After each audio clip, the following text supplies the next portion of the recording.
Good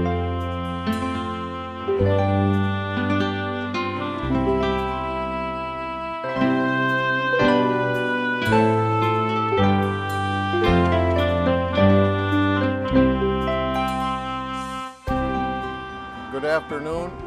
Today is November 19th, 2009. My name is Bruce Moore from the East Longmeadow Historical Commission, and we're going to be going on a tour of Pine Quarry this afternoon. We stopped down here at the museum, Don Mackey and myself, and we're going to be filming a few artifacts that were found out at Pine Quarry, just to give you a little background about the quarry itself. It was called Pine Quarry at one time, F.A. Champlin Quarry at one time, and Pine Kibbe at one time. So it's had different names. Most quarries are named after the people that own the land or something on the land that looks like a pine tree, so they called it Pine Quarry, I imagine. This picture I'm going to hold up here is not Pine Quarry, but it's a similar lay of the land that we're going to be going to. The stone itself is probably down, the bed is right here, but it's probably down about 30 feet in this photo. So they had to remove all this overburden on top to get to the bed of stone. So you'll see out in the woods where we're going today, these huge piles of overburden that were taken to various sites, one cart at a time. And it may be hard to see, but there's little cracks in this bed here. I'm sure they were laid down fairly straight, but being buried over time, they've developed cracks in the stone itself. So when they quarry the stone out, you're not apt to get a perfect piece every time. And when we go to the quarry this afternoon, you'll see tons and tons and tons of stone that came out and was of no use to the quarrymen at the time. If you look right in the front, there's a pin here that's holding a cable going to the mast and boom from the derrick. And this particular rock right here, I believe, is one of those pins that was in the ground holding up one of the cables. Bill O'Shaughnessy found this out at the quarry, and I lugged it back here. It was very heavy. Some of the tools that they used out at the quarry, I'll hold this picture up. This is an 1884 quarry photo. This is the water boy here. He's holding up a water pail, and this particular water pail was from Pine Quarry. It's very heavy and pretty similar to the one that this gentleman is holding in this photo here. If you'll see, a lot of the guys are holding these big long bars. This bar here was found out at Pine Quarry in one of the caves, so that's another artifact from out there. And these are some wedges that Bill O'Shaughnessy also found out there. When they were taking the stone out, they drove a series of these wedges into the rock with these pins. This is a small set. They call them pins and feathers. They put a series of these in a row, and they just kept driving them until the rock cracked, and then they were able to get it out. And these are some of the wedges that were actually out at Pine Quarry. On top of the pier out there, there's a big giant rock pier. We call it a cave out there, but it's a cave made for the cables, to protect the cables from the derrick. And inside the cave in 2006, I was conducting a tour out there, and there was 2 vulture eggs inside the cave. It's very rare to find vultures nesting around Western Mass. They prefer logs or caves, and we just happened to luck out and find these 2 inside the cave, and they did hatch.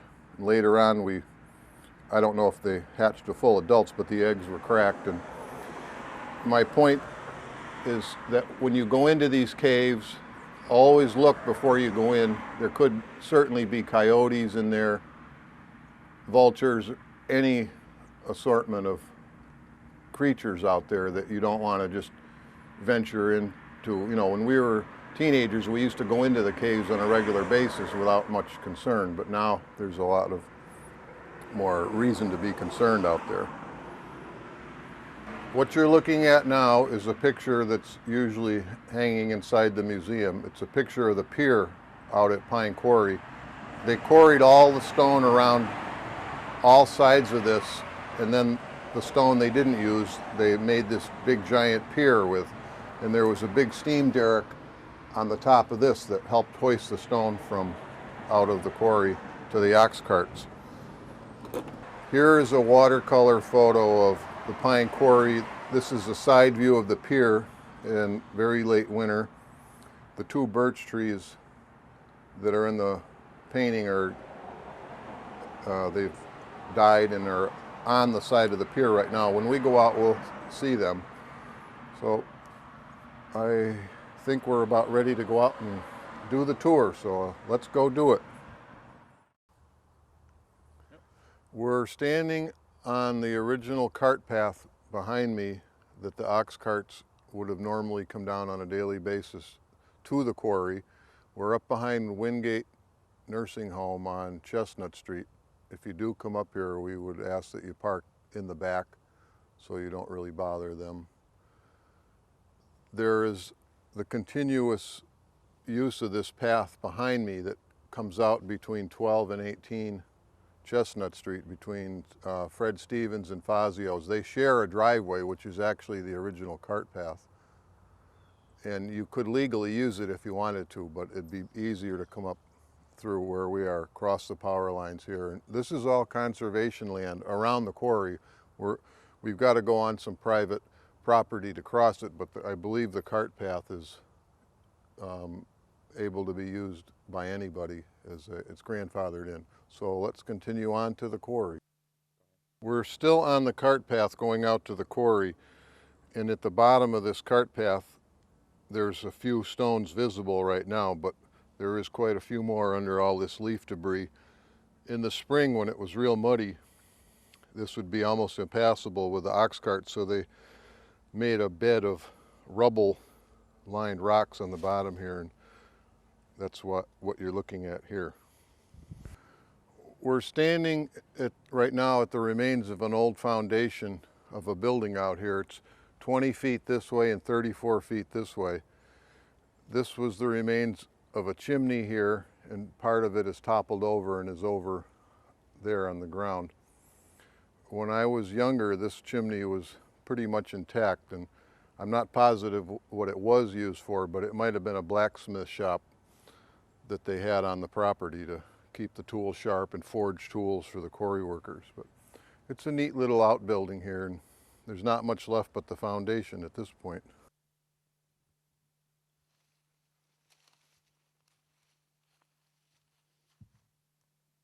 We're still on the cart path going to the quarry, and we're standing next to a white pine tree that has quite a variety of holes in them. These are drilled out by a pileated woodpecker, one of the residents of the woods here. It's as big as a crow. It's black with a red head on it, and they usually drill an oblong hole. So if you're lucky enough to come out here and are quiet, and you might be able to see one of these guys at work. They're looking for carpenter ants inside the tree here. They can detect them moving around. So.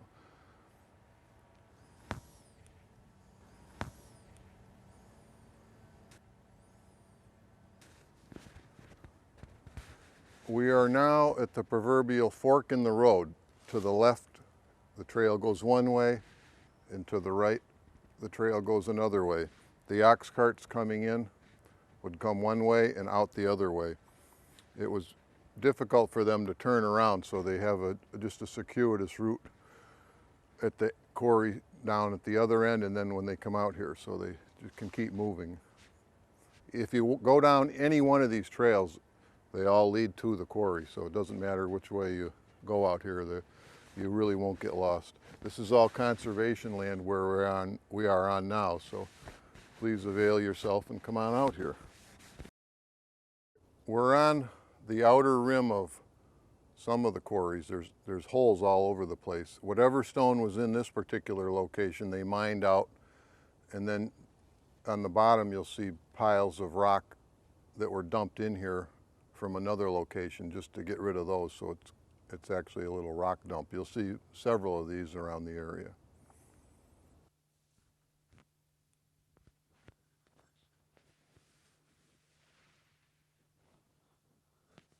This is the back end of the pier that was in that picture we saw down at the museum. It's all man-made, and at the bottom of this particular hole here is another one of those rubble piles of unused rock. Way in the background to the right, you'll see a rock on quite an angle.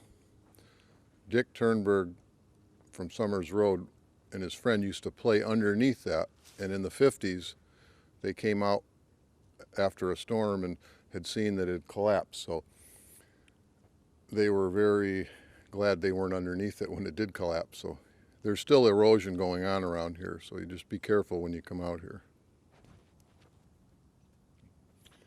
All right, here we are on the outer rim of the quarry looking at the beautiful pier that's here, and where Don is right now you can see the two birch trees on the pier. Those are the birch trees that were in the painting down at the museum that have since died. You get a good layout of how high we are up here at this point. We're walking around the outer rim right now, looking at the pier.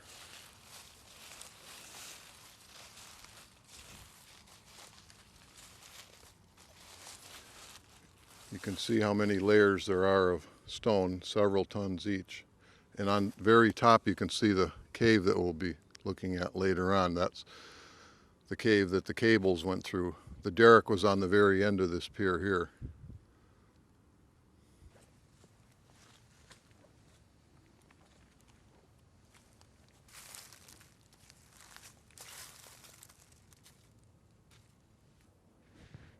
Well, we're down about 30 feet below where we were a few minutes ago.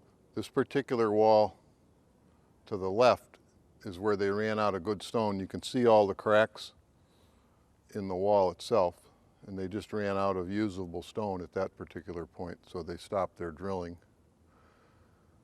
And you're looking at the pier again, going up to the right.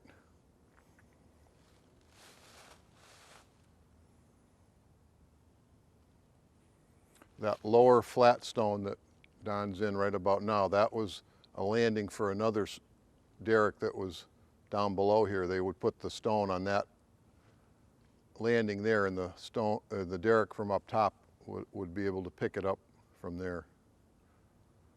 As he's panning around, you can see tons and tons of stone that never did get used here.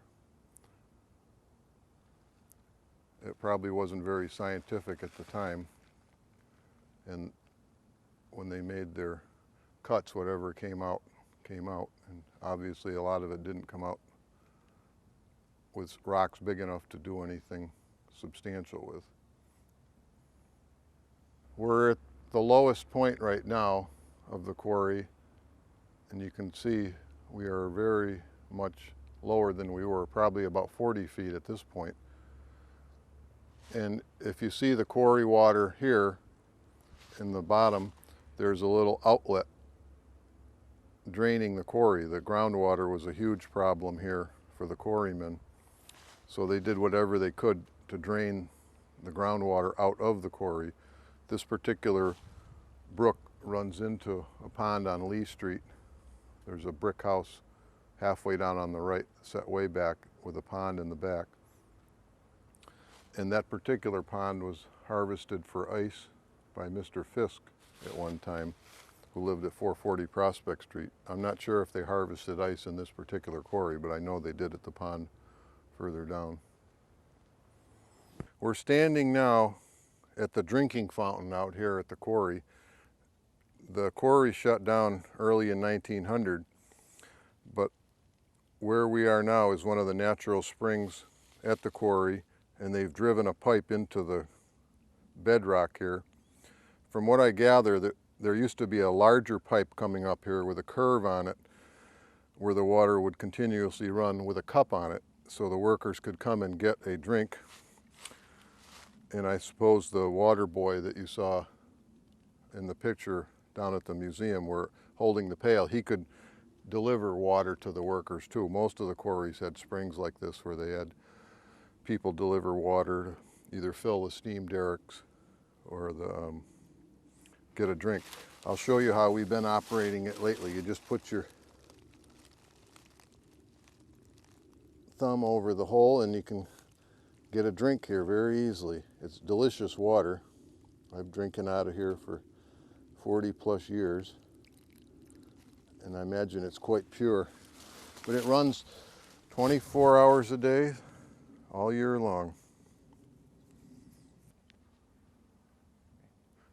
We're at the back end of the first quarry right now. You'll see some more of these man-made piles behind us. Right in the corner there, the kids used to dive off of that and go swimming years ago. I've never swam here, but people definitely did. I'm not quite sure how deep it is, 20 or 25 feet, I'd speculate.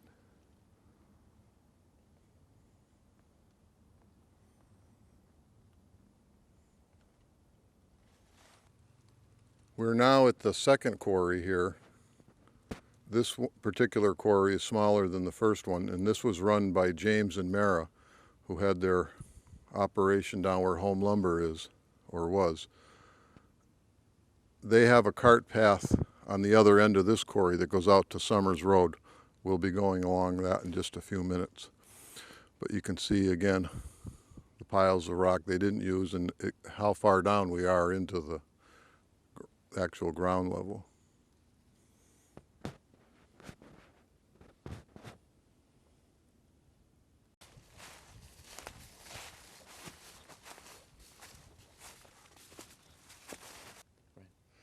At the very back of this quarry, you'll see a solid chunk of stone still there.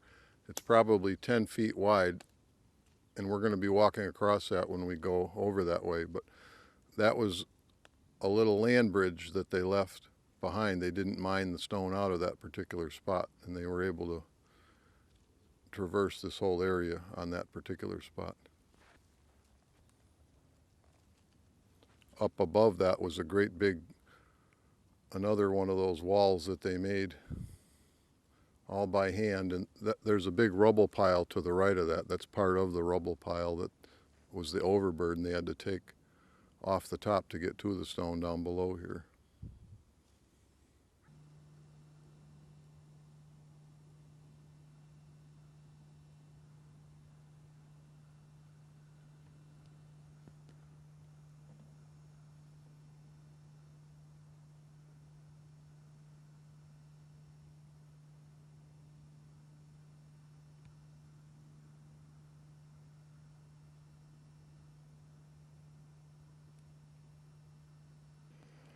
We're looking now at one of the steel pins driven into the rock here that most likely would have been a supporting pin for one of the cables holding up the derrick.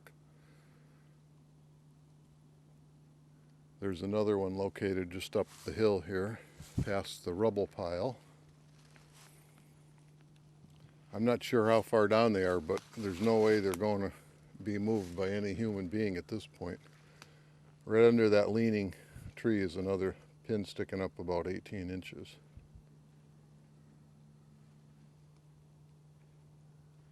There's still plenty of things to be found out here in your own exploration, and you have to be kind of like the CSI people and figure out what they might have been used for. And some of it we can figure out accurately, and others you kind of just guess at. All right, to the left here is another rubble pile of stones that they didn't use. And in the background, as he's going there now, you'll see a pile at least 25 feet tall, all man-made. That was overburden that was put up there one cart at a time of all the overburden that had to come off of the land before they got to the stone. So several men, I don't know, I can't imagine how many hours they spent doing that, but it was unbelievable the amount of labor involved just to get at the stone itself. I don't know if you can see it. There's a tree bent over in the distance with a dark object on it. That's a turkey up there now. Don just spotted it. He's kind of moving around. There's probably several others nearby, but there's certainly lots of wildlife out here. All right, there's 2 turkeys on the path right in front of us right now. This is the cart path from James and Mara that goes down to Route 83. Strewn around to the right are many, many rocks that look like they were just pushed off the cart as rocks they didn't use, or possibly they were going to come back and get them at some point. When they had the big strike in 1900, most of the quarries shut down, never to reopen again. This particular wall we're looking at, I believe, is a farmer's wall, possibly for sheep or some animal like that. This would mark the end of the property. They probably didn't want them going up this hill. And behind the wall is a big giant cable. This is one of the actual cables that held up the derrick. There's many wires spliced together here, all intertwined. At the very core is I think it's cotton or some other fibrous material that would have had oil inside of it to lubricate the coil, because this is stiff right now from being outside for 100 years, but at the time it would have been very flexible and able to have been wound around a big drum. There's not much metal out here at this particular quarry. During World War II, as you know, there was a shortage of metal, and people came out here with skidders and whatnot and took any metal they could find. So we're fortunate that they didn't find this particular cable. What we're looking at here are a few steel pins sticking out of the ground. I'm not sure if they were from a steam derrick or the actual derrick. It doesn't look flat enough to be an actual derrick site. So there's a mystery here. If anyone wants to speculate on what it actually is, we'll be glad for your input.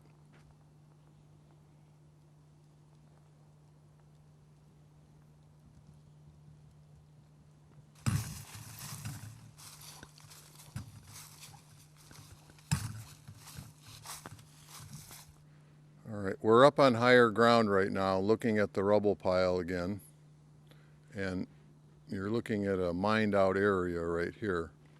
Whatever stone was in here they took out, and it's just one massive rock dump at this particular time.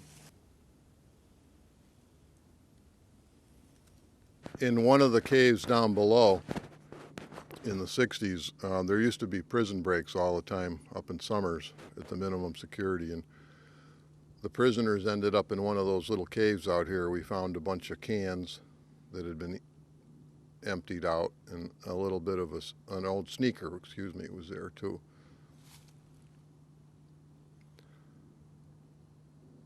As Don's panning here, you're going to see another giant pile of rubble and rock, all stuff they didn't want.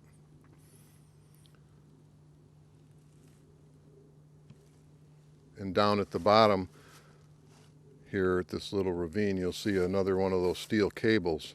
That was attached to a tree right here on the edge. In the 60s, we had that cable attached to the tree and would swing way out into this ravine and back to land again. The tree's since toppled over, and all our fun is gone.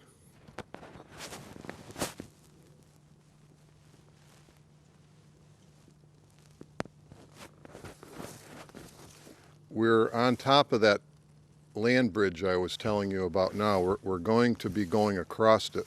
Don's just going into a view right now. It's probably only about 10 feet wide, but this is a bridge they left behind so they could get across from one side to the other.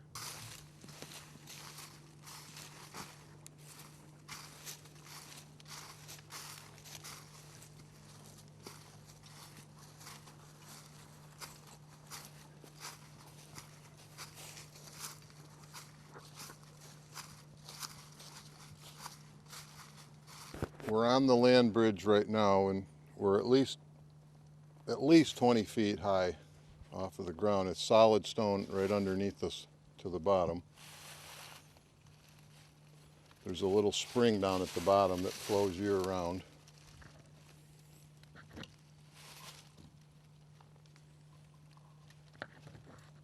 And as Don's going back up the hill here, you'll see even more man-made piers here,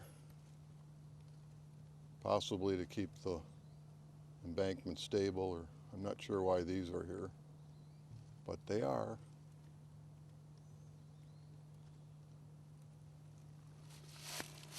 And now, as he pans over this way, we're on top of the James and Mara Quarry. Looks like there's a bit of an oil slick on the water down here. I'm not sure where that would be coming from.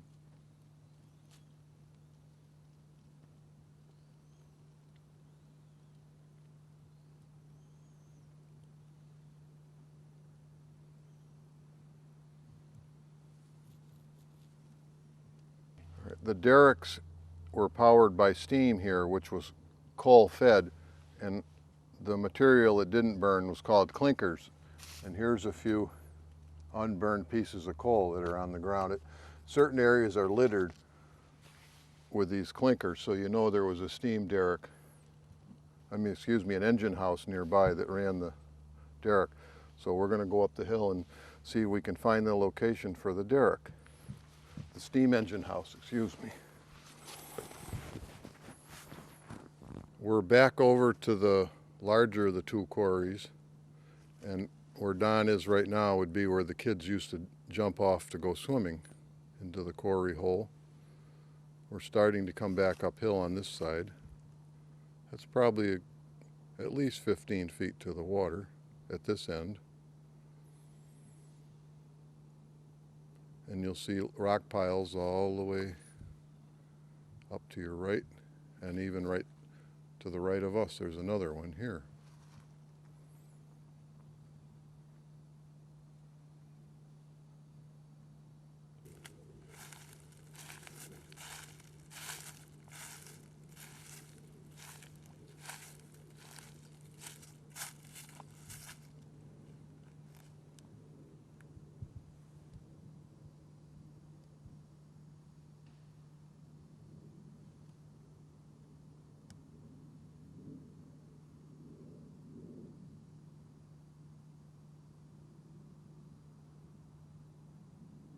All right, you're looking now at a man-made channel that was made to protect the cables for the steam derrick. The derrick was further down straight ahead, and the cables ran up to where we're standing now to a platform right behind us.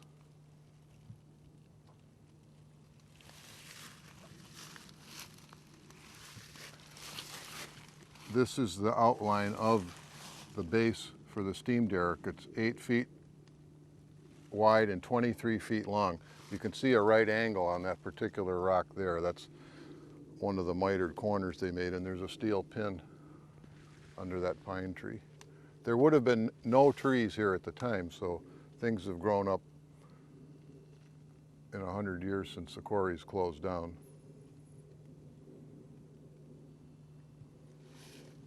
We're going to take a little jaunt down through the little channel where the cables were down to the lower derrick. All right, we're heading down to where the platform would be that the derrick would put the rock onto, this great big flat rock here.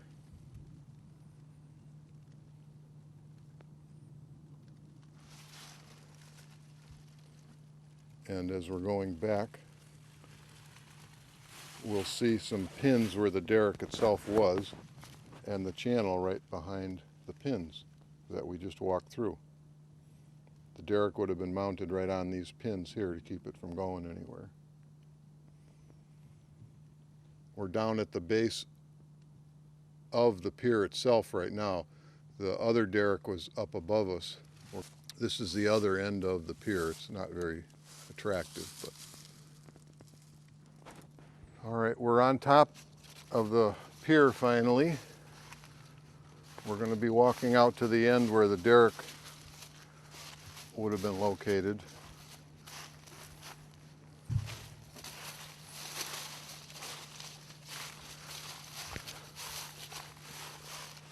You can see where we started. We are on the outside of this outside bank here, and that's the big rock there that fell down in the 50s. And this is a rock dump in here. That everything was mined out of here. You can see the back wall. They ran out of good quality stone.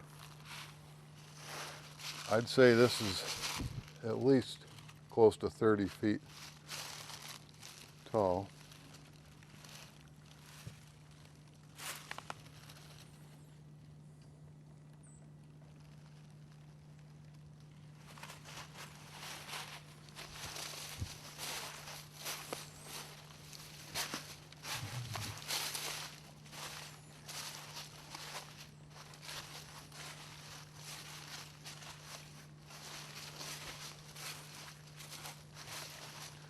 This is all hollowed out underneath us right now.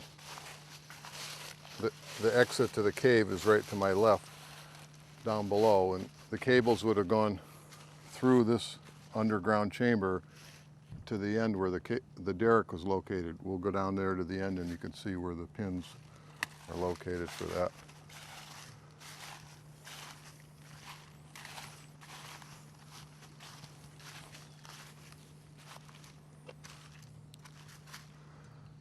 There's a outside wall here with some lines that you see over here. They would have taken a steam drill and drilled down a series of holes like that and put black powder in the holes to crack the stone initially. And they've just ran out of a good vein of rock, but they've left some evidence behind. We're pretty high up now, as you can see.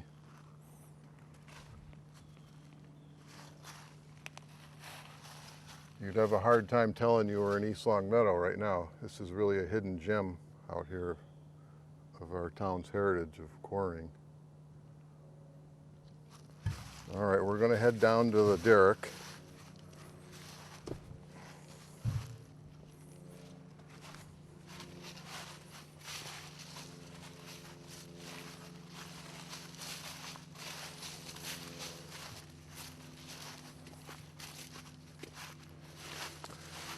There's a series of pins here, and this, whatever this contraption was to help hold up the derrick, we're not exactly sure what it looked like, but it was definitely bolted on. These are threaded rods. And the mast would have been probably 50 feet tall up from here, made of chestnut, and the boom that was off of that was operated by the cables. It could swing in a 360-degree direction, go up and down and all the way around, and it would pick up. There's the lower landing where we just were over here. It could pick up the stone taken from the lower part of the quarry, which would have been deposited on that flat rock, and then from here it could swing it all the way to the end and onto the ox carts. This is the cave here where the cables went through. It's probably at least 50 feet long, and that's the cave where the vulture eggs were in.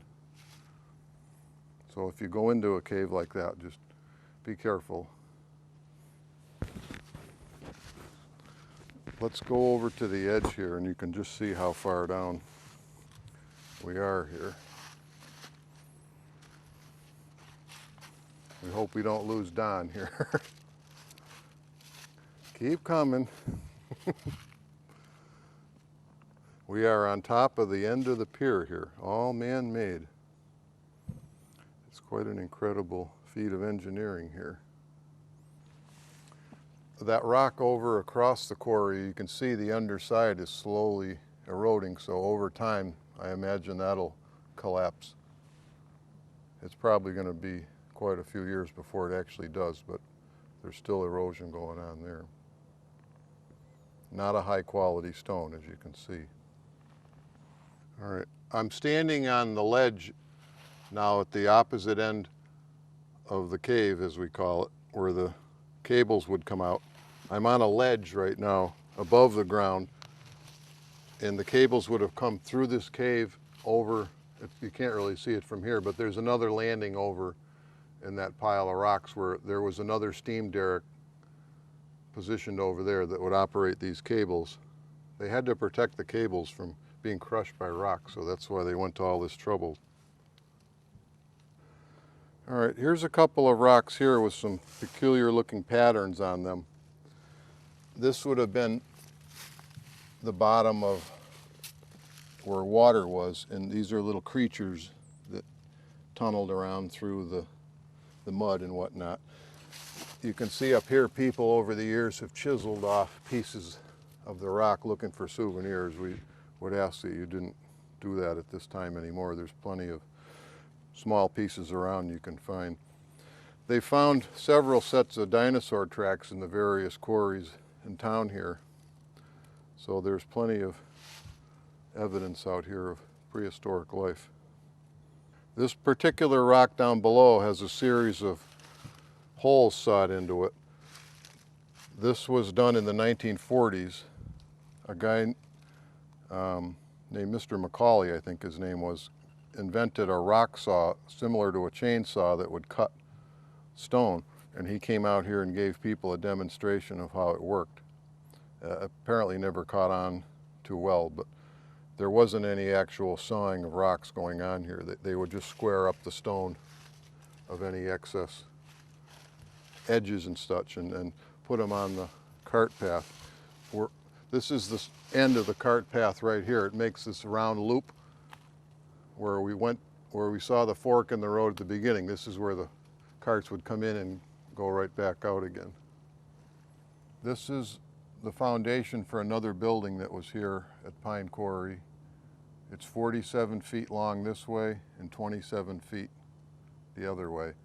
It had corrugated steel on the outside of it and possibly was used to store all the tools that were used for everyday use. All that's left now is just the foundation of where the building used to be. And over here is a small little hole that they probably looked for stone and didn't find a good bed of stone there. There is probably several dozen of these holes. We didn't go to them today, but they're further down on the other side of the quarry. In the far distance here is the top of the rubble pile that we saw down below. And as Don's going down with the camera, you can see a huge rock dump of just tons and tons of unusable stone. This would have been mined out of any usable stone, and then rock that they didn't use, they just dumped into this hole. With all the rock that you see in all these various piles, you wonder what actually came out of here. But the only building we know that the stone from this quarry was used at is the Lutheran Church coming up 83 on the left. I think it's maybe Puritan Church right now, but the Swedish workers that were here donated their time and labor to build the foundation for that particular Lutheran church right around the turn of the century. All right, we are now to the left of where we just were, and there's another mined out area over here, which is also a rock dump. And where we are standing appears to be on top of a giant rubble pile that they just kind of left here so we could traverse the area. We're up a good 20 feet from the bottom down there. Tons and tons of stone here.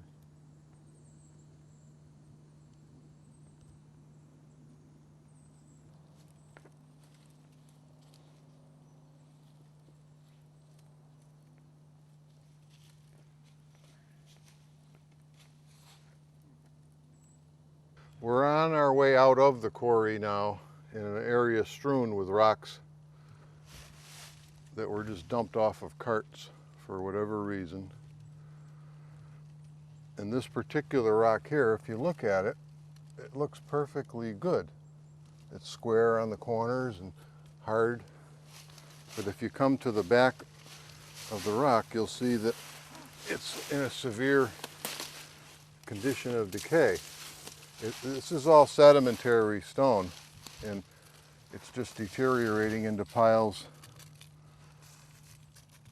of red colored sandstone dust.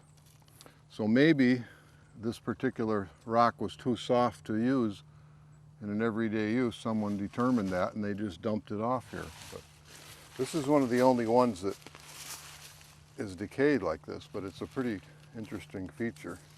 And kind of shows how this was all laid down in beds. Some of them hundreds of feet thick in some of the quarries in town.